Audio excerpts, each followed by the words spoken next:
Good morning friends. आज हम UP PCS के लिए जो इम्पोर्टेंट क्विज है, एमसीक्यूज हैं, 50 एमसीक्यूज की ये एक वीडियो अपलोड कर रहे हैं जिसमें पाषाणकालीन प्राचीन इतिहास के बारे में ये टॉपिक रहेगा। इसी तरह फ्रेंड्स हम एनिसेंट हिस्ट्री को कवर करेंगे जिसमें हम हर दिन में 2 से 3 टॉपिक कवर करने की कोशिश करेंगे, जो कि एग्जाम के लिहाज से आपके लिए बहुत ही इंपॉर्टेंट रहने वाला है। तो स्टे अपडेटेड, स्टे अहेड। सबसे पहला क्वेश्चन है, प्राचीन भारत पाषाण काल के लिए प्राग ऐतिहासिक काल किसे कहा जाता है? जहां शिलालेख मिलते हैं, ऑप्शन बी जहां साहित्य उपलब्ध है, ऑप्शन सी जहां लिखित साक्ष्य नहीं मिलते, ऑप्शन डी जहां सिक्के मिलते हैं। तो इसका आंसर है जहां लिखित साक्ष्य नहीं मिलते। क्वेश्चन नंबर 2, आदि ऐतिहासिक काल की विशेषता क्या है? लिखित साक्ष्य बिल्कुल नहीं, लिखित साक्ष्य हैं पर पढ़े नहीं जा सके, केवल सिक्के मिलते हैं, केवल अभिलेख मिलते हैं। इसका आंसर है ऑप्शन बी। आदि ऐतिहासिक काल की महत्वपूर्ण विशेषता रही है कि यहाँ लिखित साक्ष्य हैं पर वो पढ़े नहीं जा सके हैं। जैसे कि इसका एग्जाम्पल अगर दें आपको, तो जो हमारी सिंधु घाटी सभ्यता है, सिंधु घाटी सभ्यता की जो लिखित साक्ष्य तो वहाँ मिलते हैं क्योंकि वहाँ पे चित्रात्मक लिपि मिली, बट वो पढ़ी नहीं जा सकी है। क्वेश्चन नंबर 3 है, भारत में पाषाणकालीन अनुसंधान का प्रारंभ किसने किया? Option A Alexander Cunningham, option B Robert Bruce Foote, option C John Marshall, option D Rakhaldas Banerjee. तो इसका आंसर है रॉबर्ट ब्रुसफूट ने। भारत में पाषाणकालीन अनुसंधान का प्रारंभ कब हुआ? 1857 में, option B 1863, option C 1871, option D 1902। Friends इसका आंसर है ऑप्शन बी 1863। रॉबर्ट ब्रूसफूट ने प्रथम हस्त कुठार कहाँ खोजा? ऑप्शन ए सोहन घाटी, option B Pallavaram, option C Bhimbetka, option D Bagor. इसका सही आंसर है option B Pallavaram. Question number 6 है, पाषाण काल का विभाजन कितने भागों में किया जाता है? पाषाण काल का विभाजन 3 भागों में किया जाता है। कमेंट बॉक्स में आप बताएंगे कि वो 3 भागों के नाम क्या क्या हैं। पूर्व पाषाण काल का प्रमुख उपकरण था सूक्ष्म पाषाण, हस्त कुठार, ताम्र कुल्हाड़ी, लोह तलवार। तो फ्रेंड्स इसका आंसर है ऑप्शन बी, पूर्व पाषाण काल का प्रमुख उपकरण था हस्त कुठार। क्वेश्चन नंबर 8, मध्य पाषाण काल को किस संस्कृति से भी जाना जाता है? ब्लेड संस्कृति, फलक संस्कृति, ताम्र संस्कृति, चित्र संस्कृति। मध्य पाषाण काल को फ्लेक संस्कृति के नाम से जाना जाता है। क्वेश्चन नंबर 9, उत्तर पाषाण काल का प्रमुख उपकरण था? Option A blade, option B हस्त कुठार, सी ताम्र उपकरण, डी लोह उपकरण। उत्तर पाषाण काल का प्रमुख उपकरण था ब्लेड। क्वेश्चन नंबर 10, सोहन संस्कृति किस नदी घाटी से संबंधित है? सोहन संस्कृति नर्मदा नदी से, सोहन, गंगा और गोदावरी। तो इसका आंसर है ऑप्शन बी, जैसा कि इसके नाम से आ रहा है सोहन संस्कृति। तो किस नदी घाटी से संबंधित है? सोहन नदी घाटी। भीमबेटका किसके लिए प्रसिद्ध है? बहुत इंपॉर्टेंट क्वेश्चन है ये, बहुत बार मतलब एग्जाम्स में पूछा जा चुका है। भीमबेटका किसके लिए प्रसिद्ध है? लोह उपकरण, शैल चित्र, स्तूप, सिक्के। तो इसका आंसर है शैल चित्रों के लिए। भीमबेटका किस राज्य में स्थित है? Option A Rajasthan, B Madhya Pradesh, C Gujarat, D Uttar Pradesh. इसका आंसर है ऑप्शन बी मध्य प्रदेश। विश्व धरोहर सूची में भीमबेटका का स्थान किस कारण है? तो जैसे कि आंसर अभी क्वेश्चन पहले भी आ चुका है कि भीमबेटका किस लिए प्रसिद्ध है, तो सेम अगेन विश्व धरोहर सूची में भीमबेटका का स्थान शैल चित्रों के लिए प्रसिद्ध है। मध्य पाषाण काल का मानव मुख्यतः था कृषक, शिकारी संग्राहक, व्यापारी, पशुपालक। मध्य पाषाण काल का मानव मुख्यतः शिकारी संग्राहक था। क्वेश्चन नंबर 15, मध्य पाषाण काल में पशुपालन के प्रारंभ के प्रमाण कहाँ मिले हैं? मध्य पाषाण काल में पशुपालन के प्रारंभ के प्रमाण, ऑप्शन ए आदमगढ़ एवं Bagor, option B Harappa, option C Kalibangan, option D Lothal. इसका सही आंसर है आदमगढ़ एवं बागोर में। लंगनाच किस राज्य में स्थित है? Option A Rajasthan, B Gujarat, C Madhya Pradesh, D Bihar. इसका आंसर है option B Gujarat. Question number 17, Langhnaj से क्या प्राप्त हुआ? ए अशोक अभिलेख, बी मानव कंकाल, सी लौह औजार, डी स्वर्ण मुद्रा। लंगनाच से क्या प्राप्त हुआ? ऑप्शन बी मानव कंकाल। महदह किस राज्य में स्थित है? Option A Uttar Pradesh, B Gujarat, C Rajasthan, D Bihar. Mahadaha Uttar Pradesh राज्य में स्थित है। कमेंट बॉक्स में बताएंगे दोस्तों कि ये किस चीज के लिए फेमस है। क्वेश्चन नंबर 19, महदह किस काल का प्रमुख स्थल है? ए नवपाषाण, बी मध्यपाषाण, सी ताम्रपाषाण, डी लौह। तो महदह किस काल का प्रमुख स्थल है दोस्तों? मध्य पाषाण काल का। सराय नाहर राय किस राज्य में है? उत्तर प्रदेश, बी बिहार, सी मध्य प्रदेश, डी राजस्थान। सराय नाहर राय उत्तर प्रदेश राज्य में है। सराय नाहर राय से क्या प्राप्त हुआ? सामूहिक कब्र, स्तूप, सिक्के, लौह तलवार। सराय नाहर राय से प्राप्त हुए हैं सामूहिक कब्रों का साक्ष्य। बहुत इंपॉर्टेंट क्वेश्चन है, कई बार बहुत बार पूछ लिया जाता है कालीबंगा से क्या मिला, सराय नाहर से क्या मिला।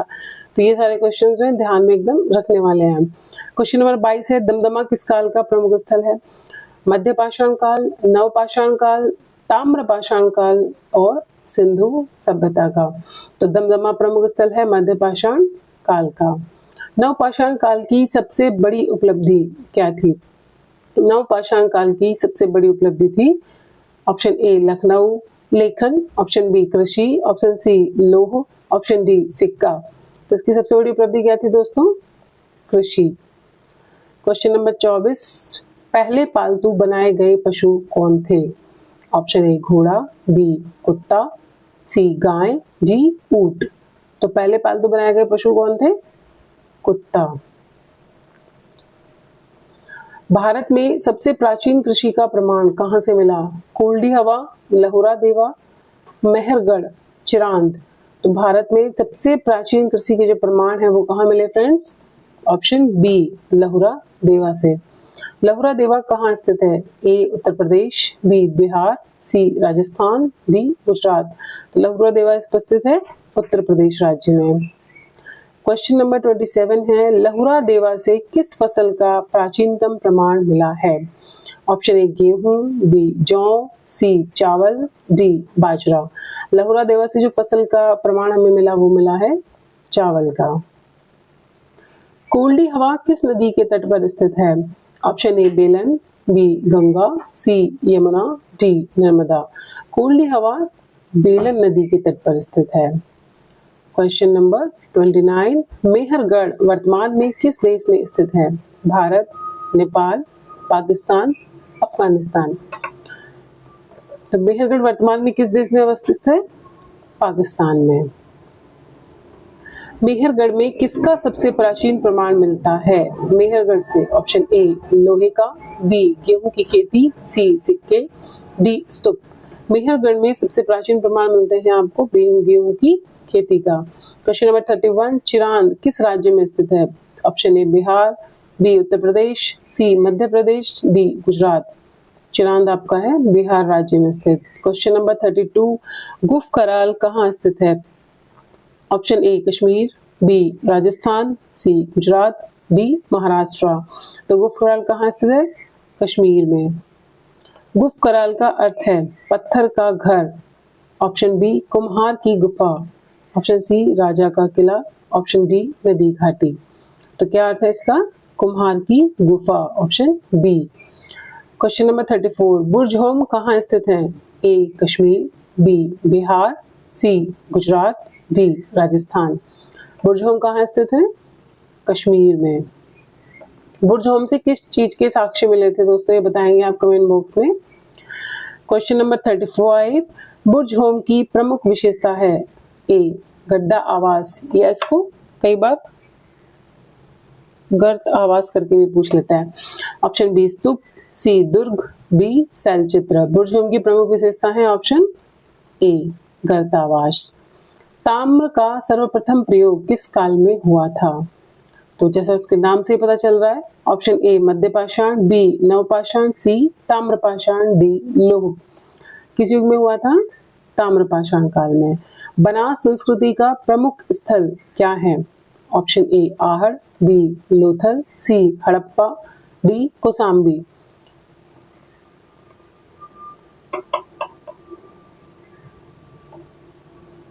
बनास संस्कृति का प्रमुख स्थल है आहड़।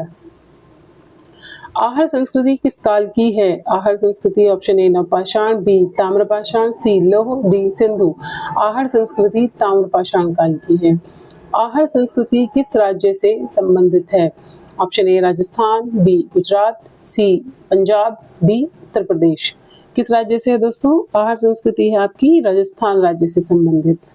क्वेश्चन नंबर 40, नवदा टोली कहाँ स्थित है? ए मध्य प्रदेश, बी गुजरात, सी बिहार, डी पंजाब। नवदा टोली मध्य प्रदेश राज्य में स्थित है। क्वेश्चन नंबर 41, कायथा संस्कृति किस राज्य से संबंधित है? कायथा संस्कृति option A Madhya Pradesh, B Rajasthan, C Bihar, D Gujarat. तो किस राज्य से है ये? मध्य प्रदेश राज्य से संबंधित। जोरवे संस्कृति का प्रमुख क्षेत्र कौन सा है? ए महाराष्ट्र, बी पंजाब, सी राजस्थान, डी गुजरात। जोरवे संस्कृति का प्रमुख क्षेत्र है ऑप्शन ए महाराष्ट्र। जोरवे संस्कृति का काल माना जाता है ऑप्शन ए 1400 से 700 ईसा पूर्व, बी 2500 से 1900 ईसा पूर्व, सी 7000 से 5000 ईसा पूर्व, डी 3000 से 2000 ईसा पूर्व। तो जोरवे संस्कृति का जो काल है वो माना जाता है 1400 से 700 ईसा पूर्व। इनाम गांव किस संस्कृति से संबंधित है? जोरवे संस्कृति, आहड़ संस्कृति, कायथा संस्कृति, हड़प्पा संस्कृति। इसका आंसर है जोरवे संस्कृति। इनाम गांव में किसकी प्रतिमा प्राप्त हुई? ए मातृ देवी, बी बुद्ध, सी विष्णु, डी महावीर। इनाम गांव से जो प्रतिमा प्राप्त हुई वो है मातृ देवी की प्रतिमा। क्वेश्चन नंबर 46, पुरातत्व सर्वेक्षण विभाग आर्कियोलॉजिकल सर्वे की स्थापना कब हुई? 1861, 1871, 1901, 1902। 1871 किसके निर्देशन में हुई थी इसकी स्थापना दोस्तों? कमेंट बॉक्स में बताएंगे। भारतीय पुरातत्व सर्वेक्षण का प्रथम महानिदेशक कौन था? A Alexander Cunningham, B John Marshall, C Robert Bruce Foote, D D R. Sahni. कौन था इसका प्रथम महानिदेशक? Alexander Cunningham. Question number 48, John Marshall ने भारतीय पुरातत्व सर्वेक्षण का कार्यभार कब ग्रहण किया? जॉन मार्शल ने भारतीय पुरातत्व सर्वेक्षण का कार्यभार ऑप्शन ए 1901 में, बी 1902, सी 1911, डी 1921। तो कब किया? 1902 ऑप्शन बी।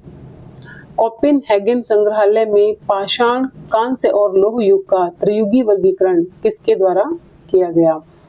ए Thomsen, B Childe, C Lubbock, D Taylor. तो कोपेनहेगन संग्रहालय में पाषाण, कांस्य और लौह युग का त्रियुगी वर्गीकरण किया गया था थॉमसन के द्वारा।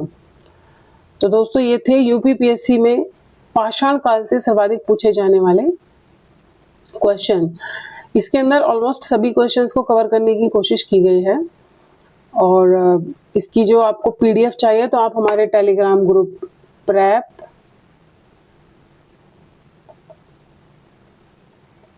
नोवा इस टेलीग्राम ग्रुप से दोस्तों, इसका ये आपको टेलीग्राम पे जो है ये वाला आपको मिलेगा लोगो। इस टेलीग्राम ग्रुप से आप इसकी जो पीडीएफ है वो फ्री में ले सकते हैं, जो आपको प्रैक्टिस के लिए आगे काम आएगी। चलिए दोस्तों, फिर मिलते हैं नेक्स्ट टॉपिक में। Thank you.